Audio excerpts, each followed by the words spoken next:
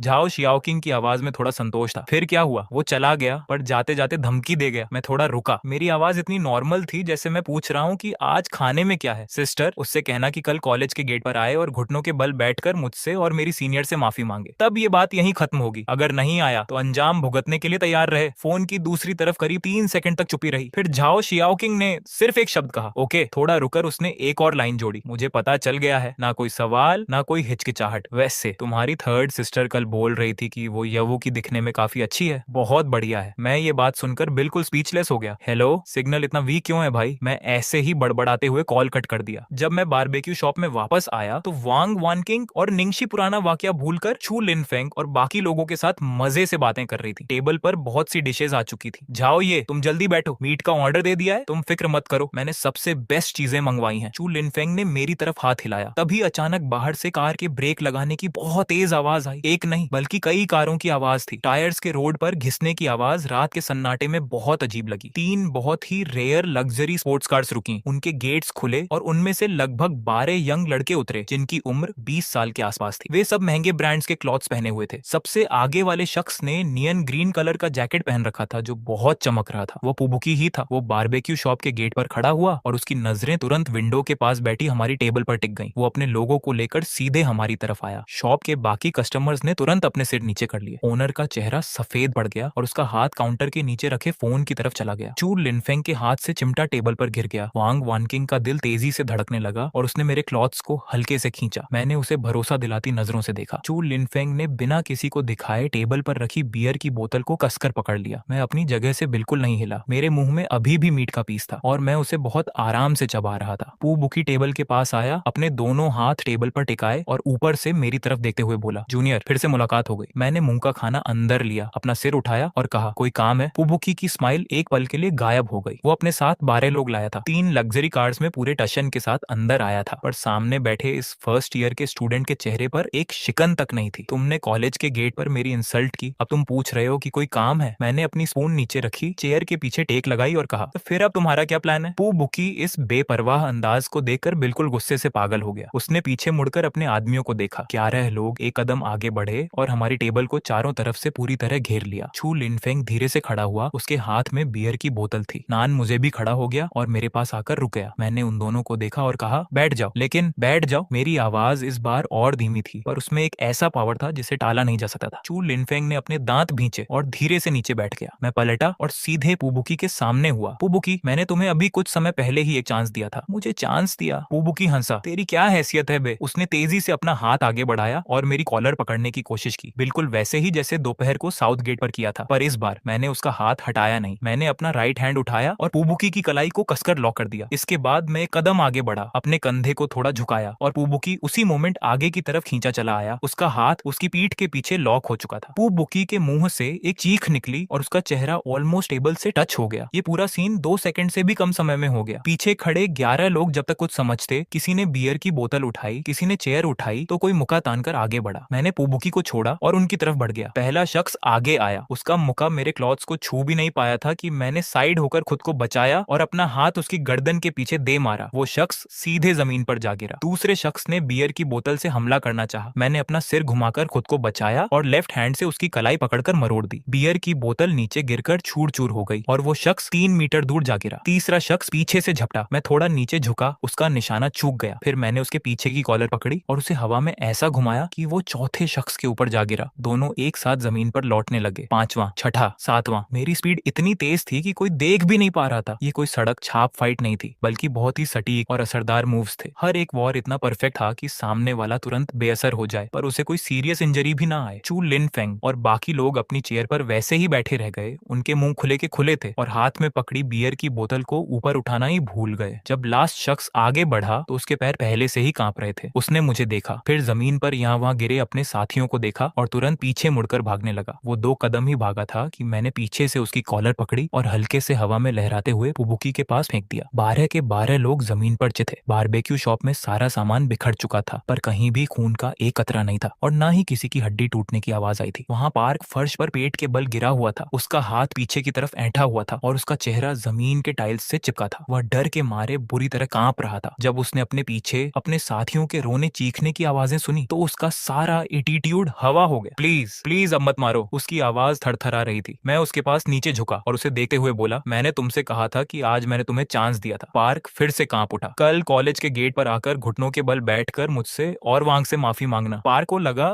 जैसे उसने कुछ गलत सुन लिया हो। उसने अविश्वास से मेरी तरफ देखा। अगर नहीं आए तो मैंने उसकी तरफ देखा। मेरी आंखों में कोई गुस्सा नहीं था, बस एक ऐसी शांति थी जो सामने वाले को अंदर तक डरा दे। आगे जो भी होगा उसके जिम्मेदार तुम खुद होगे, समझ में आया? पार्क ने जल्दी जल्दी अपना सिर हिलाया। चलो अब निकलो यहाँ से। पार्क घिसटे हुए खड़ा हुआ और घबराहट में वहां से भाग गया। बाकी लोग भी उसके पीछे पीछे भागे। बाहर से कार के इंजन स्टार्ट होने की आवाज आई। तीनों कारें बहुत तेज स्पीड से वहां से गायब हो गईं। रेस्टोरेंट में एकदम शांति छा गई। मैं वापस अपनी सीट पर बैठा और सुअर का मांस, पोर्क का एक पीस जो अब ठंडा हो चुका था, अपने मुंह में रख लिया। मांस ठंडा हो गया है, ओनर से कहकर इसे फिर से गर्म करवा लेते हैं। बाकी 5 लोग एक दूसरे का मुंह देखने लगे। काफी समय बाद आखिरकार छू को अपनी आवाज वापस मिली। जाओ, तुमने अभी अकेले ही 12 लोगों को साफ कर दिया। हाँ, क्यों? क्या तुम्हें मार्शल आर्ट आता है? पहले कभी सीखा है? बस थोड़ा बहुत सीखा है। थोड़ा बहुत? चू की आवाज बहुत तेज हो गई। तुम इसे थोड़ा बहुत कहते हो? वांग को भी इस बात पर यकीन नहीं हो रहा था। तुमने इतनी आसानी से 12 लोगों को नीचे गिरा दिया। मैंने मासूम चेहरा बनाते हुए कहा, क्या ये साफ साफ दिखाई नहीं दे रहा? वांग ने अपना मुंह खोला, पर कुछ कहते कहते रुक गई। अगले आधे घंटे तक चू, नान और लिन बारी बारी से मुझसे बातें उगलवाने की कोशिश करते रहे ताकि उन्हें मेरे बारे में और पता चल सके। लेकिन मेरा स्टाइल तो फिक्स था। मैं बस हाँ, हूँ या अच्छा बोलता रहा या फिर उनसे कहता, अरे तुम लोग अपना खाना खाओ। वैसे मैंने खुद सबसे ज्यादा पेट भर कर खाया। अकेले ही मांस की 2 प्लेटें, बीफ की 1 प्लेट और चिकन विंग्स की आधी प्लेट साफ कर दी। जब खाना खाकर बिल चुकाने की बात आई तो रेस्टोरेंट का ओनर पैसे लेने को तैयार ही नहीं था, पर मैंने भी कोई मुफ्त का फायदा नहीं उठाया। QR कोड स्कैन करके पूरा पेमेंट किया और जो बर्तन टूटे थे उनके पैसे भी साथ में जोड़ दिए। रेस्टोरेंट से बाहर निकलने पर रात की हवा में थोड़ी ठंडक थी। चू अपनी उत्सुकता रोक नहीं पाया और फिर से पूछा, जाओ भाई, क्या वो लोग फिर से पंगा लेने आएंगे? नहीं आएंगे, मुझे पूरा भरोसा है। तुम्हें कैसे पता? मैंने कोई जवाब नहीं दिया। अपने हाथ पैंट की जेब में डाले और आराम से आगे बढ़ने लगा। महिला हॉस्टल के नीचे हम 6 लोग अलग हो गए। वांग वहीं खड़ी होकर मुझे जाते हुए देखती रही। जब मैं दूर चला गया तब उसने बहुत धीरे से कहा, गुड नाइट। उसकी आवाज इतनी धीमी थी कि सिर्फ उसे ही सुनाई दे सकती थी। इसी समय शेंगजिंग यूनिवर्सिटी से 15 किलोमीटर दूर एक आलीशान विला के सामने एक सफेद कार आकर रुकी। पार कार की सीट पर बैठा था और उसके हाथ अब भी कांप रहे थे। यह ठंड की वजह से नहीं बल्कि खौफ के कारण था। उसकी कलाई एकदम सुन्न थी और पीठ में भी तेज दर्द था, पर इस शारीरिक दर्द से कहीं ज्यादा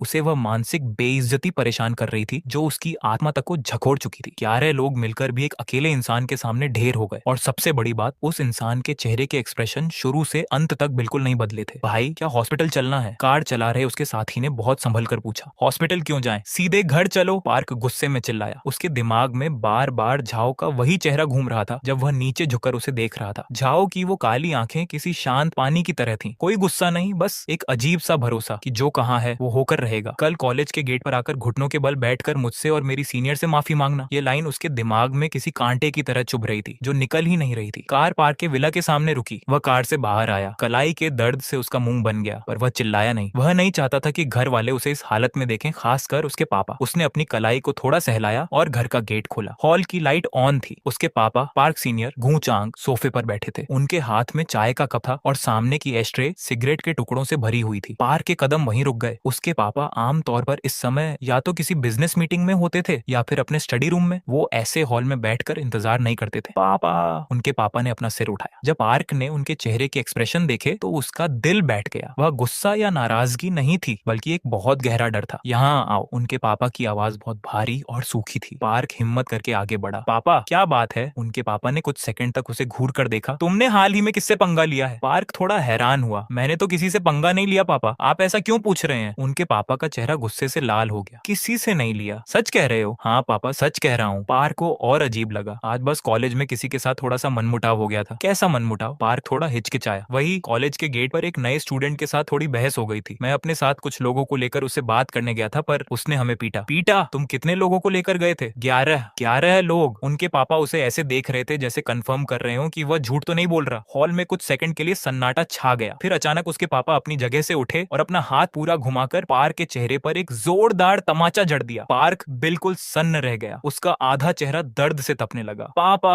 आपने मुझे क्यों मारा? उनके पापा ने कुछ नहीं कहा और दूसरे हाथ से एक और तमाचा मार दिया। पार्क 2 कदम पीछे की तरफ लड़खड़ा गया और उसके मुंह से खून आने लगा। तुम्हें पता भी है कि तुमने किस इंसान से दुश्मनी मोल ली है? उनके पापा लगभग चीखते हुए बोले। मुझे सच में नहीं पता पापा, मैंने किसी बड़े इंसान से पंगा नहीं लिया। तुम्हें नहीं पता? आज रात मुझे किसका फोन आया था जानते हो? उनके पापा ने एक लंबी सांस ली। झाओ शियाओकिंग, झाओ कॉर्पोरेशन की प्रेसिडेंट। पार्क की आंखें फटी की फटी रह गईं। झाओ कॉर्पोरेशन को झाओ सीनियर ने शुरू किया था और 20 सालों में उसकी वैल्यू 100 बिलियन तक पहुंचाई थी। लेकिन असली कमाल तो झाओ शियाओकिंग ने किया। उसके कमान संभालते ही सिर्फ 3 सालों में कंपनी की वैल्यू 100 बिलियन से बढ़कर लगभग 1000 बिलियन हो गई। 1000 बिलियन। पार्क का दिमाग सुन्न हो गया। उनके खुद के कंस्ट्रक्शन बिजनेस की वैल्यू तो सिर्फ कुछ बिलियन ही थी। झाओ शियाओकिंग ने फोन पर कहा कि तुम्हारे बेटे ने आज हमारे झाओ फैमिली के छोटे बेटे यानी मेरे भाई की सीनियर को घेरा और उनके साथ बदतमीजी की। छोटे बेटे ने कहा है कि कल तुम्हारा बेटा कॉलेज के गेट पर आकर घुटनों के बल बैठकर उससे और उसकी सीनियर से माफी मांगे। अगर वह नहीं आया तो आगे जो भी होगा उसके जिम्मेदार तुम खुद होगे। पार्क का चेहरा गुस्से और डर के मारे एकदम सफेद पड़ गया। अब उसे समझ आया कि झाओ जो कह रहा था वह सिर्फ हवा में बातें नहीं थी। क्या तुम जानते हो कि वह झाओ कौन है? वह झाओ शियाओकिंग का सगा छोटा भाई है, झाओ फैमिली का इकलौता वारिस। उनके पापा की आवाज इतनी कमजोर लग रही थी जैसे कोई डूबता हुआ इंसान बोल रहा हो। झाओ फैमिली का जो रुतबा है हम उसके आसपास भी नहीं है और उनकी ताकत सिर्फ इस बिजनेस तक ही सीमित नहीं है। क्या तुम्हें पता है कि उस झाओ के दादाजी कौन है? पार्क ने बिना कुछ सोचे समझे बस नाम में अपना सिर हिलाया। झाओ जेनबांग। ये नाम सुनते ही पार्क के पैरों ने उसका साथ छोड़ दिया। वह तुरंत फर्श पर घुटनों के बल गिर गया। इस बार वह झाओ के कहने पर नहीं गिरा था बल्कि इसलिए गिरा था क्योंकि उसे आखिरकार समझ आ गया था कि उसने कितनी बड़ी मुसीबत को दावत दे दी है। पापा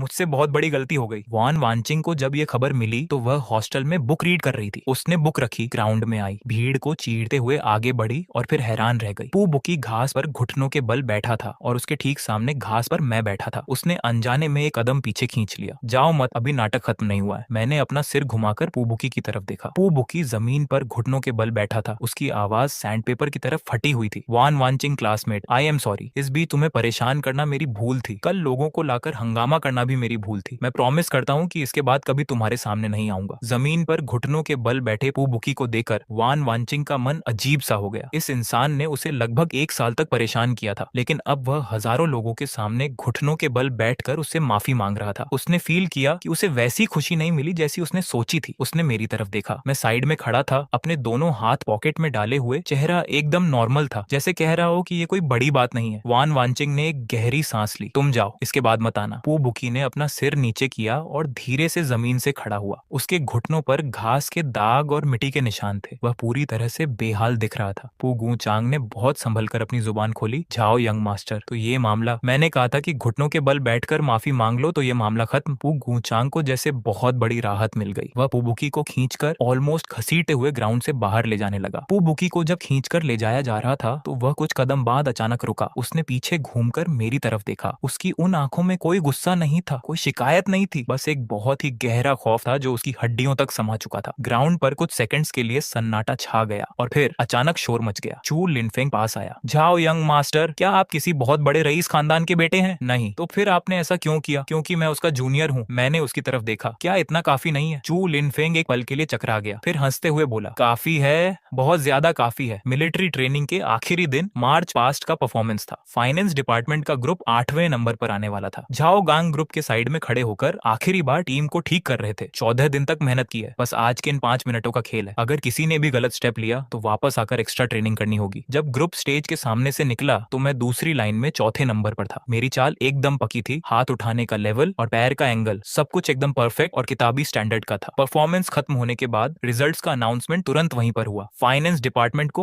फर्स्ट पोजीशन मिली। 300 से ज्यादा लोग एक सेकंड के लिए चुप रहे और फिर इतनी तेज खुशी की आवाज गूंजी कि कान फट जाए। इसके बाद बड़ी मीटिंग हुई और ये बताया गया कि दोपहर को छुट्टी है और मंडे से रेगुलर क्लासेस शुरू होंगी। मेरे दिल में एक खुशी की लहर दौड़ गई। 18 साल की लाइफ में ये पहली बार था जब मैं अपने घर से इतनी दूर रहा था। मैंने तुरंत अपनी चौथी सिस्टर को एक मैसेज भेजा, मिलिट्री ट्रेनिंग खत्म हो गई है, कुछ देर में घर आ रहा हूँ। मैसेज का रिप्लाई तुरंत आया। झाओ शियाओशू सच में बहुत खुश थी। बहुत अच्छे, मैं आंटी से कहकर तुम्हारी पसंद की डिश बनवाती हूँ। सब कुछ खत्म होने के बाद नान मुझे और लिन येजो अपने अपने ग्रुप से भागते हुए मेरे पास आए। चू लिनफेंग ने उनसे पूछा कि उनका डिपार्टमेंट कौन से नंबर पर आया। नान मुझे का डिपार्टमेंट 8वें नंबर पर था और लिन येजो का इंटरनेशनल ट्रेड डिपार्टमेंट तीसरे नंबर पर था। चू लिनफेंग ने तेज आवाज में कहा, आज तो पार्टी बनती है, आज नहीं हो पाएगा। मैंने अपनी बात रखी, मुझे एक बार घर जाना है। घर? क्या तुम्हारा घर इसी शहर में है? हाँ, क्लोथ्स गंदे हो गए हैं, घर जाकर चेंज करने। तो तुम वापस कब आओगे? नान मुझे ने पूछा। संडे की रात को। ठीक है, तो संडे की रात को तुम्हारे साथ डिनर करेंगे। चू लिनफेंग ने अपना हाथ हवा में हिलाया। इस बार मेरी तरफ से पार्टी। भले ही मैं तुम्हें किसी बहुत बड़े होटल में खाना नहीं खिला सकता, पर कैंटीन की स्पाइसी मैगी या सूप तो पिला ही सकता हूँ। मैंने उसकी तरफ देखा, मेरे चेहरे पर हल्की सी मुस्कान आ गई। ठीक है। चारों लोग ग्राउंड के किनारे पर अलग हो गए। चू लिनफेंग और बाकी दोनों कैंटीन की तरफ चले गए। मैं हॉस्टल की तरफ घूमा, क्लोथ्स चेंज किए, गंदे क्लोथ्स को बैग में रखा और फिर नीचे आकर अपनी कार लेकर कॉलेज के गेट से बाहर निकल गया। शेंगजिंग का सितंबर का महीना, आसमान एकदम साफ था। फॉरबिडन सिटी रोड के दोनों तरफ लगे हुए पेड़ मेरे बचपन के समय से ही वहाँ थे। 18 साल हो गए, अब वे और भी ऊंचे और घने हो गए थे। नंबर 18 वाले इस बड़े घर के मेन गेट पर 2 पुलिस वाले गन लेकर तैनात थे। मेरी कार जब गेट पर पहुंची तो मैंने अपनी कार का ग्लास नीचे किया। ड्यूटी पर तैनात पुलिस वाले ने मुझे देखते ही तुरंत सैल्यूट किया। तीसरे यंग मास्टर वापस आ गए हैं। इलेक्ट्रॉनिक गेट बिना किसी आवाज के खुल गया और कार धीरे से अंदर चली गई। यह जगह बाहर से जितनी दिखती थी, अंदर उससे कहीं ज्यादा बड़ी थी। मेन बिल्डिंग 3 फ्लोर की एक पुरानी स्टाइल की आलीशान कोठी थी। ग्रे रंग की दीवारें और छत इतनी सिंपल कि बाहर से देखने पर इसमें कुछ भी खास नहीं लगता था। मैंने अपनी कार को मेन बिल्डिंग के सामने वाले पार्किंग स्पेस में पार्क किया। मैं ट्रेवल बैग हाथ में लेकर जैसे ही गेट के पास पहुंचा, गेट अंदर से खुल गया। तीसरे यंग मास्टर वापस आ गए। केयर टेकर निंग आंटी ने मुझे ऊपर से नीचे तक देखा। उनकी आंखों में प्यार भरा दर्द था। कमजोर हो गए हो? मिलिट्री ट्रेनिंग बहुत मुश्किल थी क्या? ठीक थी। तुम्हारी चौथी सिस्टर कल से ही तुम्हारी बातें कर रही थी, कह रही थी कि तुम कॉलेज में अच्छे से खाना नहीं खा रहे होगे। आज सुबह सुबह ही उन्होंने आंटी को भेजकर मीट मंगवाया है ताकि तुम्हारे लिए तुम्हारी पसंद की स्वीट डिश बनवाई जा सके। मेरे दिल को बहुत अच्छा लगा। मैंने अपना बैग निंग आंटी को दिया और गार्डन की तरफ चल दिया। गार्डन में झाओ शियाओशू एक हल्के पिंक कलर के होमवेयर में बैठी थी। ऊपर से एक पतला ब्लैंकेट ओढ़े हुए वह एक स्टोन की बेंच पर बैठी थी और हाथ में गर्म पानी का कप लिए हुए थी। दोपहर की धूप बेलों से छनकर आ रही थी, जिससे उसका चेहरा ऑलमोस्ट ट्रांसपेरेंट दिख रहा था। चौथी सिस्टर, मैं वापस आ गया हूँ। झाओ शियाओशू ने मुझे देखा और उसके चेहरे पर एक प्यारी सी स्माइल आ गई। शियाओ, ये वापस आ गया। हम दोनों भाई बहन कुछ देर बातें करते रहे। मैंने बड़ी सिस्टर के बारे में पूछा तो झाओ शियाओशू ने बताया कि बड़ी सिस्टर पापा के साथ कंपनी की मीटिंग में गई है। फिर उसने पास के बॉक्स से एक लिफाफा निकाला। यह बड़ी सिस्टर तुम्हारे लिए छोड़कर गई है। मैंने लिफाफा खोला। उसके अंदर एक बैंक कार्ड और एक छोटी सी पर्ची थी। पर्ची पर बड़ी सिस्टर की राइटिंग में लिखा था, पॉकेट मनी है, खर्च करने में कंजूसी मत करना। मैंने अभी वह लिफाफा टेबल पर रखा ही था कि हॉल का गेट खुला। शियाओ, ये वापस आ गया क्या? एक वीमेन गेट पर खड़ी थी। वह एक सिंपल व्हाइट कलर की शर्ट और डार्क कलर का ट्राउजर पहने हुए थी। उसके लंबे बाल पीछे एक सिंपल स्टाइल में बंधे थे। उसका चेहरा मुझसे 70% मैच करता था। वह देखने में 30 साल की लगती थी, लेकिन इस साल वह 53 साल की की हो चुकी थी। पुरानी मार्शल आर्ट्स फैमिली का असर बेकार नहीं जाता। मम्मी, मैं खड़ा हो गया। लियू किंगयुआन पास आई और उन्होंने अपने बेटे को ऊपर से नीचे तक देखा। उनकी नजरें मेरे शोल्डर और कलाई पर कुछ पल के लिए रुकी, फिर उन्होंने अपना सिर हिलाया। हाँ, बहुत अच्छे, आलस नहीं किया। मैं हंसा, हिम्मत भी नहीं है। लियू किंगयुआन बैठ गई। सुना है कि तुम्हारी मिलिट्री ट्रेनिंग तुम्हारा बड़ा भाई झाओ गांग करवा रहा था। मैंने सिर हिलाया। हाँ, ऐसा ही होना चाहिए। तुम वहाँ उसके सिपाही थे, उसके भाई नहीं। फिर वह रुकी और उनकी आवाज थोड़ी बदल गई। वैसे तुम्हारे चौथे अंकल कह रहे थे कि तुमने कॉलेज में किसी को पीटा है। मम्मी, पीटना नहीं कहेंगे, वह सेल्फ डिफेंस था। कोई 12 लोगों को लेकर मुझसे उलझने आया था। मुझे पता है। लियू किंगयुआन ने मेरी बात बीच में ही काटी। 12 लोग थे और तुमने अकेले ही उन सबको निपटा दिया। पर फिर भी सामने वाले में से किसी को मामूली चोटक नहीं आई। तुम्हारी मार्शल आर्ट्स की प्रैक्टिस बेकार नहीं गई। उनकी आवाज में कोई गुस्सा नहीं था, बल्कि एक तरह की संतुष्टि थी। Thanks mummy. थैंक्स किस लिए? लियू किंगयुआन अपना कप रखकर खड़ी हो गई। रात के खाने में क्या खाना है? मैं आंटी से बोल देती हूँ। Sweet meat dish. चौथी सिस्टर ने पहले ही आंटी से बोल दिया है। लियू किंगयुआन ने झाओ शियाओशु की तरफ देखा और झाओ शियाओशु मुस्कुराने लगी। संडे की सुबह ठीक 6 बजे मेरे अलार्म ने मुझे जगा दिया। यह नियम मेरी माँ लियू किंगयुआन ने मेरे लिए बनाया था। रोज सुबह 1 घंटा एक्सरसाइज करना फिक्स है। जब मैं 5 साल का था तब से लेकर आज तक पूरे 13 साल हो गए। बीमारी के अलावा यह कभी मिस नहीं हुआ। मैंने एक ब्लैक कलर का स्पोर्ट्स वियर पहना और नीचे बैकयार्ड में चला गया। बैकयार्ड के ईस्ट साइड में मार्शल आर्ट्स की प्रैक्टिस के लिए एक स्पेशल जगह बनी थी, जहाँ नीचे पत्थर लगे हुए थे और आसपास बांस के पेड़ थे। वार्म अप खत्म करने के बाद मैंने मार्शल आर्ट्स के स्टेप्स किए। मेरी स्पीड ना तो बहुत तेज थी और न ही बहुत स्लो, लेकिन हर एक स्टेप एकदम सही जगह पर था। पूरे स्टेप्स खत्म करने के बाद जब मैं रुका तो मेरी सांसें अभी भी नॉर्मल थीं, बस माथे पर हल्का सा पसीना था। मैंने अपनी वॉच देखी, 6:58 हुए थे। 1 घंटे में 2 मिनट कम। नहाने के बाद और साफ क्लोथ्स पहनने के बाद मैं नीचे आया। निंग आंटी ने डाइनिंग टेबल पर ब्रेकफास्ट लगा दिया था। ब्रेकफास्ट करने के बाद मैं हॉल में आया ताकि अपनी कार की चाबी लेकर बाहर निकल सकूं। गेट के पास रखे की होल्डर में बिना किसी सिस्टम के 10-12 महंगी सुपर कार्स की चाबियां ऐसे ही बिखरी पड़ी थी। मैंने वहां से कोई भी एक चाबी उठा ली और गैराज में जाकर उस सिल्वर ग्रे कलर की सुपर कार को स्टार्ट किया। कार बड़े घर से बाहर निकली और फॉरबिडन सिटी रोड पर आगे बढ़ गई।